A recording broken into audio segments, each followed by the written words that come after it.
প্রিয় ভোটার, আপনি এই দেশের মানুষ, আপনি এই দেশের শক্তি, আপনার অধিকার আছে, আপনার স্বাধীনতা আছে। আজ সেই স্বাধীনতা নিয়ে কথা বলার সময় এসেছে। স্বাধীন বাংলাদেশে পরাধীন জীবনের দিন শেষ হবার সুযোগ এসেছে। আপনারা ভোট দেবার সুযোগ পেয়েছেন। এই ভোট অন্যায়, অবিচার, অত্যাচারের জবাব। তাই আপনাদের কাছে একান্ত অনুরোধ, সকাল সকাল ভোট দিতে চলে যাবেন। শুধু একা গেলে চলবে না, ঐক্যবদ্ধভাবে সবাইকে সাথে নিয়ে যাবেন। আপনার পরিবারের যে সকল সদস্য ভোটার, তাদেরকে সঙ্গে নেবেন।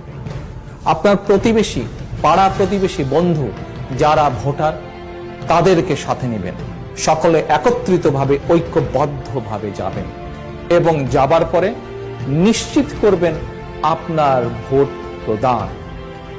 প্রিয় ভোটারবৃন্দ, শুধু ভোট দিলেই চলবে না। এবার গত এক মাসে সারা দেশে কি হয়েছে, গত 10 বছরে সারা দেশে কি হয়েছে আপনি দেখেছেন।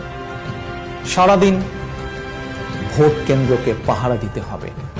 ভোট যেমন একটি মূল্যবান আমানত, আপনার ভোট কেন্দ্র হচ্ছে মূল্যবান আমানত। অবশ্যই ভোটের ফলাফল না নিয়ে ভোট কেন্দ্র ত্যাগ করবেন না। একটি দিন কষ্ট করে ভোট কেন্দ্র পাহারা দিন। ইনশাআল্লাহ বিএনপি আপনাদেরকে 5 বছর পাহারা দেবে।